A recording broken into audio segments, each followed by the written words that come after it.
5 active steps to build confidence and be yourself. Building confidence is more about belief than ability. After all, a healthy sense of belief in yourself can improve your confidence more than anything else. Honestly, belief and confidence are a lot like the chicken and the egg. They're linked, and it really doesn't matter which comes first because they're both critical for the existence of the other. When we're working to build our confidence, we must believe. In order to believe, we must have confidence that our beliefs are correct. In this presentation, we'll provide you with 5 steps to build confidence and be yourself. Draft a strong personal belief statement. This can completely change things. Your belief statement needs to concentrate on your beliefs as well as remind you of what you're capable of. You need to feel both good and empowered when you speak your belief statement out loud. Take 10 minutes to jot down some of the challenges you've faced and the themes that keep coming up in your life. Next, take 10 minutes to generate potential belief statements that claim your ability to overcome them. Now, spend 5 to 10 minutes speaking the statements you've written. Finally, choose the one that evokes positive emotion/confidence in you. Once you've established your personal belief statement, memorize it. When you frequently recite your belief statement, you lay the foundation for building long-term confidence. Practice makes perfect. The more you practice confidence, the stronger your confidence will be. You already know of things that you're good at and capable of. This can help boost your confidence, especially when it provides proof that you can do anything. When you accomplish something, it's a chance to practice confidence, and expressing that confidence out loud, whether to yourself or others, can truly transform your whole belief system. Your confidence is like a muscle. It must be strengthened. If you don't use it, you lose it. That is, if you don't strengthen your confidence, you won't stand a chance when faced with disappointment. Invite confident/competent people into your life. You reflect your environment and those you spend time with. Therefore, you need to make sure to invite confident/competent people into your life. These people will model behaviors that benefit your growth. When you watch others exhibit their confidence, even when faced with challenges, it will strengthen your belief and confidence in yourself. Their presence in your life will prove that you can be confident even when faced with struggles. Plus, it reminds you that you're not alone, which is the best feedback you'll ever find. Track your wins. Your inner critic can get aggressive and loud when self-doubt rears its ugly head.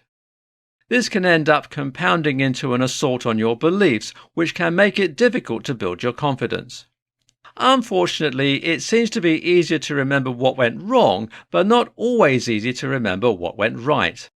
However, if we keep a record of our wins, we can refer back to them as a reminder of our accomplishments, bravery, and capabilities. They will help you reconnect with and exercise your confidence muscle.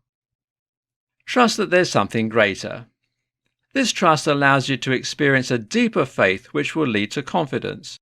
When you trust that there's something greater and a reason for everything, you can tap into a sense of acceptance when things go crazy.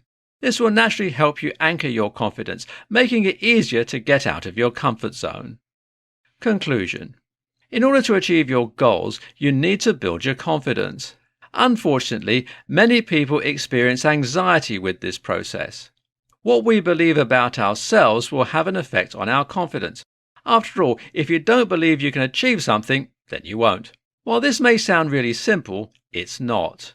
If you believe in yourself and that belief is rooted in trust, there's not much that will shake your confidence. These 5 active steps will help you build confidence and be yourself. 5 tasks to help you understand your weirdness.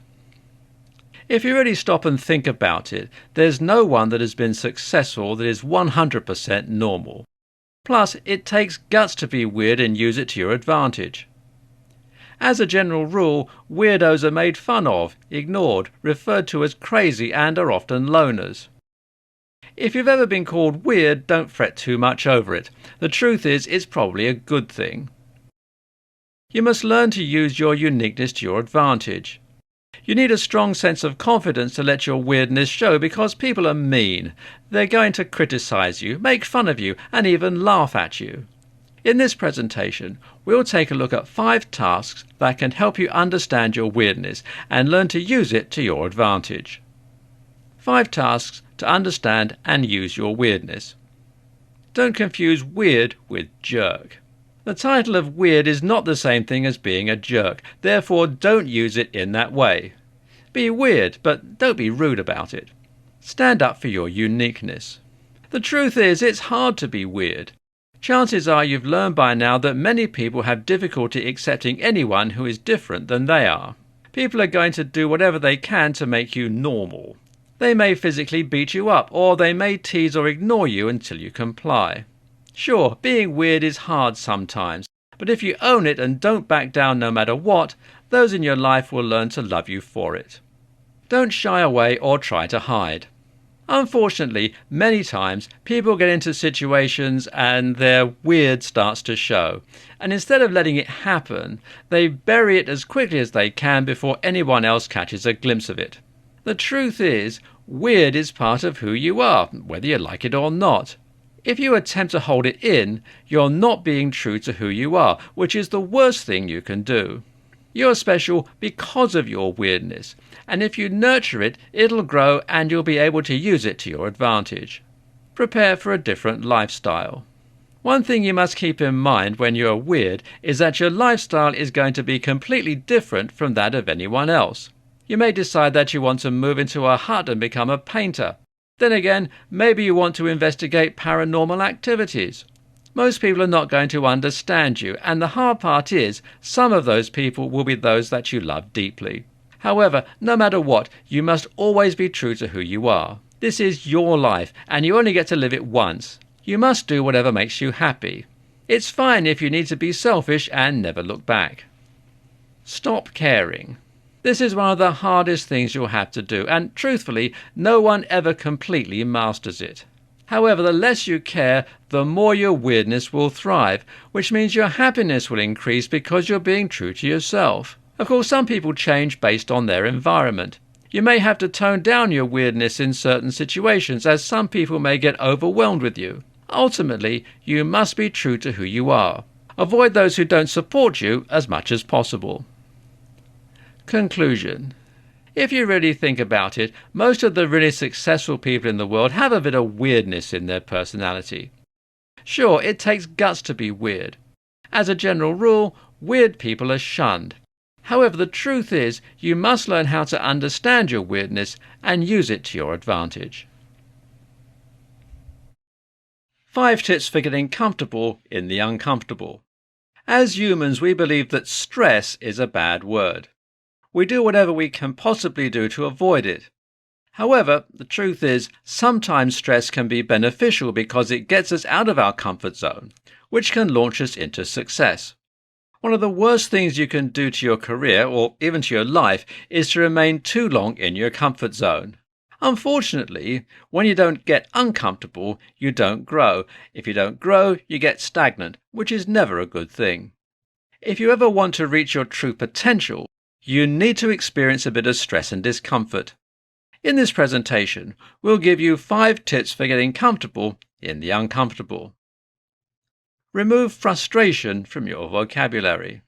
Over the past few years, one of the primary leadership buzzwords has been resiliency, which of course has different meanings for different people.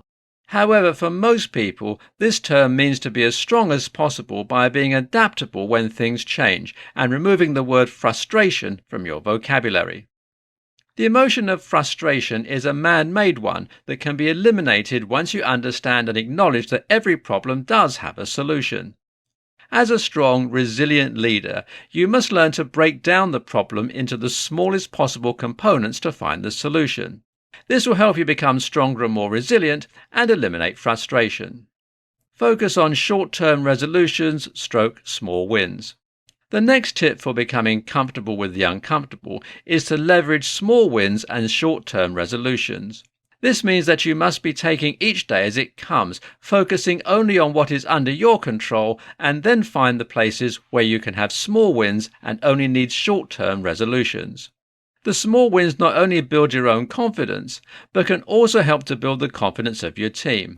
Then, As you begin to connect your short-term wins to create long-term wins, your confidence will increase and you'll become more comfortable with the uncomfortable. Follow your intuition. When you're feeling uncertain and uncomfortable, you'll only increase your discomfort if you start to overanalyze and/or overthink the situation. One of the best things to do is to trust your own intuition and feel confident that even if you do make a mistake, it'll be easy to fix. Find ways to proactively innovate. When you react to what's going on around you, the chances that you will feel uncomfortable are increased. However, you can take action by evaluating the situation and challenging the situation at hand. When you are the one that is driving the situations in your world instead of reacting to them, you will be much more comfortable with being uncomfortable. One of the ways that you can do this is to find ways that you can innovate the current situation. Unlearn and relearn new things. One of the main reasons why people are uncomfortable as a leader is that they're stuck in their old ways of thinking. When you can unlearn some of these old thought processes, you'll be a lot more comfortable with being uncomfortable. Conclusion. As humans, we often do whatever we can to remain in our comfort zone. We don't want to be uncomfortable. However, if you never get uncomfortable, you will never grow, which means you'll be stuck for a very long time. On the other hand, if you can implement some of these 5 tips for getting comfortable in the uncomfortable, you'll see growth like you've never seen before. 5 tips for setting boundaries with people who try to squash your weirdness. You've been told that you have a unique personality, and there are some people in your life who have tried to squash that. Unfortunately, you struggle with setting boundaries, but the good news is you're not alone. This is something that a lot of people seem to struggle with. In this tutorial, we'll explain 5 tips for setting boundaries with those who are trying to stifle your uniqueness. There are 2 main functions of boundaries. They tell others how you want to be treated, protecting you from being mistreated. They build a healthy separation between you and others, allowing you to have your own space/privacy as well as your own ideas, thoughts, feelings and needs. You're free to be yourself, instead of simply an extension of someone else, or who/what someone else wants you to be. If you never experienced clear, consistent boundaries and/or expectations when you were growing up, it's probably not natural for you. You may feel like you don't deserve to ask for what you want/need. However, you can release these negative beliefs regarding boundaries. The following 5 tips will help. Be clear. Before you start establishing boundaries, you must be clear about what it is that you want and why that's important to you. This will help you explain what you need and help you maintain your stance when things get tough. If you're trying to establish a difficult boundary, it may be helpful to jot down what it is that you want and why. Some people find that writing out a script and rehearsing it decreases their anxiety. Be direct/don't apologize. When you communicate your boundaries, it's best to be direct and concise. If you try to explain, justify, or apologize for your boundaries, your message isn't as strong. Whatever you do, keep it simple and keep in mind that you have every right to ask for what you want/need. You don't need a reason. Expect resistance. When you start establishing boundaries, some people will not respond gracefully. This is usually the people that have been benefiting from your lack of boundaries. They don't want you to change. Some of them will use anger to try and manipulate you and get you to change your mind. Others just need some time to adjust to the new you. One of the reasons people don't set boundaries is because they want to avoid conflict or upset anyone. When people don't like the boundaries you're trying to establish, it's easy to revert back to your former passivity. However, even if your boundaries do provoke resistance or anger, you should never not set them. You just need to take steps to protect yourself. When people fight against your boundaries, it only confirms that they're needed. It's an ongoing process. If you've got any experience with children, you know that you've got to set rules repeatedly and be clear with them about what you expect. The same thing needs to be done when setting boundaries with adults. You can't just set it and forget it. You'll likely need to set the same boundary over and over with the same person. Then, as needs change, you may need to establish different boundaries. They are for your well-being. You should never use boundaries to control / punish others. Boundaries should be used as a form of self-face, something you do for your personal well-being. They help you avoid being taken advantage of, being overworked, physical / emotional abuse or harm, overcommitting yourself, or feeling overwhelmed. Conclusion. You've got a very unique personality, but unfortunately there are people in your life that will try to squash that. However, you must keep in mind that you matter. Your feelings, dreams, needs and ideas are all important. You can establish parameters of how people are allowed to treat you. These 5 tips can help you set boundaries with people who try to squash your uniqueness. 5 ways to stop looking for approval from other people. We all seek validation and approval from others. It's part of the human condition. This is perfectly acceptable to do occasionally. However, at some point it becomes habit, and this is when it's time to take a step back and realize that you don't have to have the approval of others to feel good about yourself and your achievements. In this tutorial, we're going to explain 5 ways that you can stop looking for approval from other people. Why do we seek approval? The truth is, confidence comes from validation. If we don't trust ourselves, we turn to others to find that approval. We trust the opinion of others more than we trust our own. We believe their opinion of us holds greater validity because we don't believe in ourselves or our own perspective. However, there is some good news. You can turn this around and learn to build stronger trust / confidence in yourself. 5 ways to stop seeking the approval of others. The good news is it's possible to flip the script and learn to build stronger trust and confidence in ourselves. These 5 tips will help. Replace your inner critic. According to the experts, we are our own worst critic. When we're critical with ourselves, it undermines our confidence. Therefore, when you have these critical thoughts, try to catch them, either by meditating or journaling, and pay attention to how they make you feel. Acknowledge them, but counter them by reminding yourself that you are valuable and capable. Invite nice people into your circle. When you're surrounded by people that don't have your back, we begin to crave validation. People who judge you or ignore your text messages leave you feeling insecure and craving approval. Therefore, you need at least one person in your circle that will hype you up. This can be a friend or mentor or someone that inspires you in some way. You need to hear these voices that remind you that you are important to the world. Check your beliefs. While it's perfectly acceptable to collaborate with others, you don't want to be persuaded by what they say because you may not believe in your own voice. When you check the accuracy of your belief, you realize that your story isn't stable, and you'll consider others' beliefs. Don't forget to practice. When you're not 100% proficient at something, you feel the need to check with others to make sure you're doing it right. While there's absolutely nothing wrong with checking in with others, the best way to improve your own confidence is by practicing it yourself because, after all, confidence comes with competence. The more you practice, the greater your confidence, and the less likely you are to look for approval from others.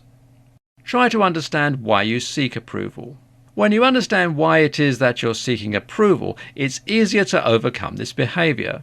Before you reach out to others for approval, ask yourself why you don't trust your own opinion on the matter.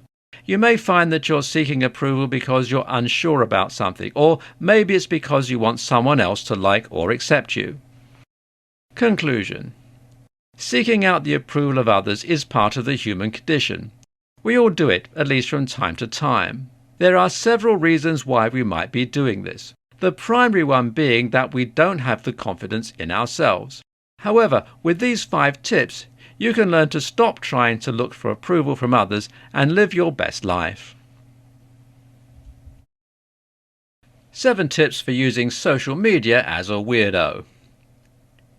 If you're running a business / brand page on social media and you're concerned about its growth, stop worrying. There are billions of people who are active on social media, which means this is the best place to increase awareness and exposure of your brand or business, as long as you're using proper social media strategies. In this tutorial, we'll explain 7 tips for using social media as a weirdo to increase awareness and exposure of your brand. Whether you're launching a new brand or running a new business on social media, the best place to get started is with SMART goals. This acronym stands for Simple, Measurable, Achievable, Realistic, Time-bound. If your goals do not fit within these parameters, you must revisit them. Choose your platform carefully. Another useful tip is to carefully choose your social media platform. Over time, there are new, better platforms being established, which can make it hard to choose. However, choosing the one with the largest population of your target demographic is a great place to start.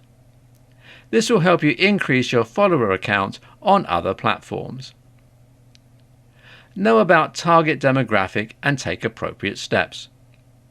Once you've set your SMART goals and you've chosen your platform, you want to consider your target demographic and get all the information you can about them. This is who will determine whether your brand or business is successful. Pay close attention to the posts that they engage with and the content they're interested in, as well as the platform where they are most active. This will help you find out a lot so that you can create more engaging content and therefore increase your visitor and follower count. Increase follower count with a winning game plan. Research has proven that when you create/follow strategies for your social media platforms, you're more likely to be successful than those that do not. Therefore, you must take the time to learn and implement as many social media strategies as you can come up with to make your dreams come true. Here are a few things to consider. Highlight upcoming events/festivals. Create custom hashtags for your posts. Follow a theme and make it interesting for your audience. Make sure your audience is engaged on your campaigns, trends, and features. Utilize helpful tools on social media platforms. One of the ways you can grow on social media platforms is to use the tools that are available to you. As mentioned previously, pay attention to the actions and behaviors of your target audience. Of course, it's not always feasible to stay up all night to wait until your followers are online. Therefore, use a contact scheduler so that your content can be posted at the time you choose without you having to lose sleep. Use the storytelling method. Research has shown that one of the most effective ways to spur people to act on something is through storytelling. People believe in stories/experiences that are packed with emotion, which will increase your brand awareness, which also makes your brand grow. Additionally, storytelling builds an emotional attachment, which helps your audience relate to your stories. Implement emote icons. Emote icons are a great way to increase engagement on your content and deliver the appropriate meaning to your audience. People are able to understand the tone, direction, and nature of your content. In the world of social media, plain text looks boring. Conclusion. These tips may seem a bit on the simple side, but they are highly effective for helping you learn to use social media as a weirdo. Sure, you'll have to put some time and effort into them, but there's nothing in the world that comes easy. The results that you achieve will be completely worth it in the long run. 10 inspirational quotes for and by weird people. Unfortunately, weirdness, or uniqueness, is something that most people in the world simply don't know how to appreciate. Most people are more comfortable around conventional or normal people. After all, this seems to be the much safer choice. However, eccentricity is often synonymous with authenticity and a strong sense of self-confidence. Often, we hide the best parts of ourselves because we're afraid that others are going to reject or misunderstand us. After all, it's happened, either to us or to people that we know, and sometimes at a very young age. Part of the human condition is the desire to be liked and to conform to the box we're supposed to be in.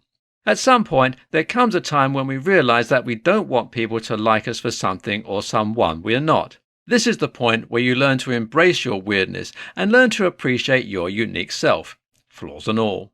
In this presentation, we'll provide you with 10 inspiration quotes for and by weird people that will encourage you to be yourself, no matter how weird you may seem to others. In nature, nothing is perfect. Trees can be contorted, bent in weird ways, and they're still beautiful. Alice Walker.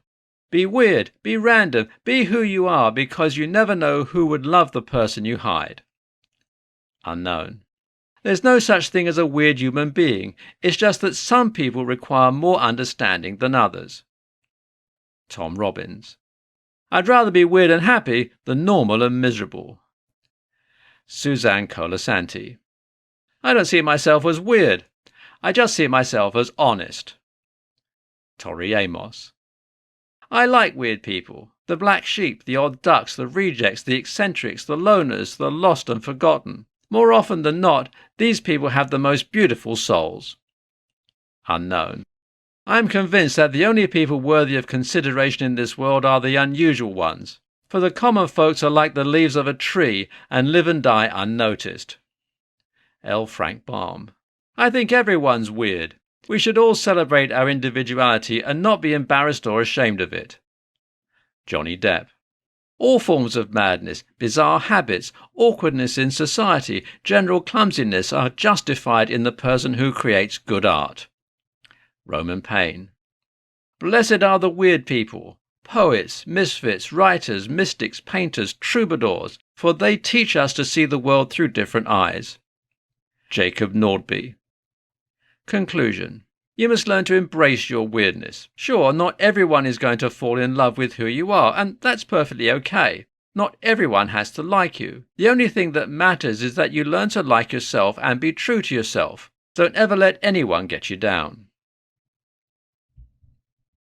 Debunking 5 common myths about weirdness. There are 5 self-beliefs that have an impact on your performance. If you ever find yourself thinking or believing any of these, be careful. On the other hand, if you do hold any of these beliefs, you can be optimistic because beliefs can be changed. In this presentation, we're going to debunk 5 common myths about weirdness. This will help you become aware of what needs to change and understand how your behavior is influenced by your motives. Success is determined by how you compare with others. When it comes to our personal and professional agendas, we all set our own standards of excellence. We compare ourselves to our past achievements. We compare ourselves to objective standards. We compare ourselves to other people. These comparison points determine our goals. I cannot obtain happiness. Many people believe that their weirdness will keep them from obtaining happiness, no matter what they're trying to do. They believe that they're just as likely to find a unicorn in the White House. However, it is possible to achieve happiness. Here's what you must do. Figure out your values. Understand that attaining certain goals isn't the answer. I'm not in control of the world. According to Carol Dweck, a psychologist, we have one of 2 primary viewpoints that affect how we interact with the world. We believe that we can change and grow with personal effort, or we are at the mercy of the world, unable to influence our own destiny. My skill/ability is extraordinary. A survey from 2018 indicated that 73% of nearly 3,000 college-educated Americans believed that they were above average intelligence. Unfortunately, skill inflation is a major issue in the workplace. A college graduate will show up for a job thinking they can do it when, in reality, they're not even close to being prepared. In addition to derailing your career, overconfidence in your skills makes you seem hopeless because you have no clue that your performance is subpar. When you're in a professional environment, you may have a hard time recognizing the obvious, and instead of trying to improve, you just keep looking for validation for your own beliefs while ignoring information that conflicts them. It's my motivational type. As humans, we have a voracious desire to try to find the reason for certain behaviors, outcomes, and events. If something doesn't work out right, we want to know who caused it and why it happened. If something does work out perfectly, we snatch up credit and then try to find out how and why it was a successful outcome so that it can be repeated in the future. We also enjoy not expending cognitive effort when we can. Why should we think/reason if it's possible to generalize? This pattern of seeking causes an event, and also resting our brain causes us to label others based on certain characteristics and traits. We use labels to justify our identities and behaviors. Labeling ourselves and others becomes an issue that leads to inaccurately branding others for several reasons. For example, though some consultants/authors would like you to believe it, there is actually no such thing as fixed motivation. Though you might exhibit some dominant motivations, your behaviors actually change with the situation. When we generalize, we assume that everyone that falls under that certain label have the same motivations. They really don't. Sometimes a person is labeled and they act the way they are labeled because that's what they think is expected. Conclusion. If you find that you have any of these weird thoughts or behaviors, don't stress too much over it. The truth is, when you become aware of it and decide that you want to change, you'll be able to. Hopefully, this has helped you to debunk 5 common myths about weirdness. How to foster creativity, one day at a time. Looking back through human history, you can see that value has been placed on creativity. Some have even referred to it as the skill of the future. Perhaps this is because creativity helps individuals adapt to uncertainties and solve issues as they come up. Some research suggests that creativity is a more accurate predictor of extended lifespan than intelligence or openness to experience. In this tutorial, we'll teach you how to foster creativity one day at a time. Steps to fostering creativity daily. Here are 8 steps to fostering creativity in your daily life. Make a plan. The very first step to fostering creativity is to work on your craft. While this may seem obvious, the truth is many of us forget that in order to be successful, we must work hard and practice. We can't just sit still doing the same thing every day and expect to see improvement. In order to grow, we must consistently water our soil. One way to do this is to make a plan. Set aside time on a daily basis to work on specific things. Additionally, set goals for yourself. Creating a plan instills commitment. Giving yourself deadlines helps you to manage and track your progress. Most of all, this will keep you accountable. Carry a journal. In some cases, you may feel like you're running around with no time to foster your creativity. However, don't let this limit you. Keep a journal with you at all times. This way, you can pull it out and jot down ideas as they come up. This will help you spark your creativity when you have time to work on it. Establish a notes section on your phone or computer. If you're like most people, you use your phone and/or your computer to check your messages, answer emails, check social media, interact with clients, surf the internet, and more. One of the best and most convenient ways to record your ideas is to use a notes app on your phone or computer. Unplug. Instead of mindlessly surfing the internet, binge watching a favorite show on Netflix, or scrolling through social media, spend that time being creative.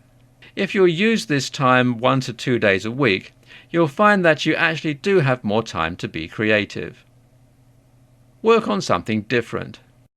Sometimes you may get stuck in a rut, and the best way to get out of that rut is to find something new and different to work on.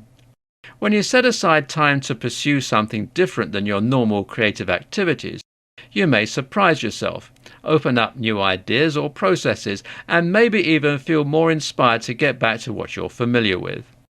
Wake up early. Believe it or not, waking up just 30 minutes early can change your entire day. This will actually help you have way more time than you usually do. Plus, you'll begin the day by getting your creative work taken care of. This helps eliminate any stress you have trying to get it done at the end of the day when you're exhausted or uninspired. Taking care of creative work early in the day will help you start in a more positive way. When you make waking up early part of your routine, creativity will feel like a normal part of the day instead of an obligation. Create an inspirational space. If you find something that inspires you, email the link to yourself or pin it to your Pinterest board or bookmark it. This will ensure that you don't forget about it and you can find it again in the future. Plus, it will give you a list of inspirational content in the future when you find yourself stuck. Embrace the mess. The truth is, everything you create is not going to be a headline-worthy piece. However, don't let this get you down. The important thing is practice, not perfection. Embrace the mess and understand that success is an ongoing process. Enjoy the process, even the mistakes, and let yourself grow. Conclusion. There has always been value placed on creativity. However, in our day-to-day lives, we often get busy and forget to take time to be creative. These tips can help you foster creativity on a daily basis. Weird people lead people. One of the biggest things that leaders struggle with is learning to embrace their weirdness. But if you don't learn how to do this, you're going to miss out on one of the easiest ways to strengthen your team and create a wonderful company culture. When you're trying to build weirdness into your team, the ultimate goal is to develop a company that's 100% authentic. When you are a leader, there are many benefits of letting your weirdness show around your employees. In this presentation, we'll explain some of the benefits of weird people leading people. 3 benefits of being a weird leader. Many people believe that as a leader, they have to display professionalism at all times. But the truth is, it's perfectly acceptable and even encouraged to be weird. Here are 3 benefits. You encourage employees to be themselves. When you're building your team, you may find that some of your new hires are nervous about meeting everyone. The best way to get them to open up is to share an embarrassing story about yourself during a company-wide meeting. This will make them laugh, which will help them relax and let their guard down. When they see that their leader is down to earth, they are more likely to be themselves. Unfortunately, many times leaders believe they must be stern and display themselves as the picture of perfection 24 hours a day, 7 days a week. They believe that this is the best way to get respect. However, the truth is, this is one of the worst things you can do as a leader. You must be able to be honest with your team about your weaknesses, because this is the best way to improve your own credibility and get them to respect you. There's no one that wants to work for a leader that seems fake.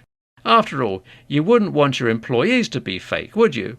If you embrace your weirdness and start being open about it around your employees, they will too.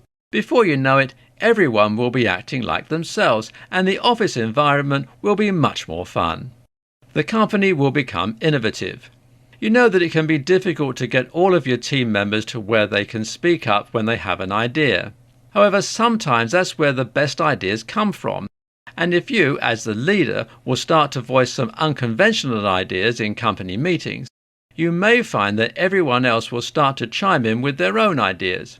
In some cases, you may find that it's fun to throw out an idea that you know the team is going to veto. This will indicate to the team that their ideas can't be that strange or bad and encourage them to speak up more often. Since you're the leader, your team members will feel good about themselves when their idea is voted in over yours. Sure, it means that you lose the spotlight for a moment, but it builds the confidence of your team members, and they'll start innovating without your encouragement. You'll make better hiring decisions. Once the team members start to let their inner weirdness show, it will begin to rub off on those that you interview. When an interviewee comes in, they'll see what it will be like to work at your company. They'll see that everyone in the office is quirky and proud to let it show. In some cases, you may have interviewees that are not looking for that type of environment. You don't want those people anyway. Start the interview by having a few fun and unique questions. Then gradually ease them into the weirdness by inviting them to a company social. At the social, be authentic and share some embarrassing stories about yourself. When this is over, you and the applicant will know whether or not they're a good fit. Conclusion. Leaders tend to struggle with letting their weirdness show, or, as some people put it, letting their freak flag fly. However, the truth is, a little weirdness or a few quirks can't be a bad thing. After all, when you show your weirdness, you'll find that employees feel free to be themselves, will learn to be more innovative, and you'll make better hiring decisions.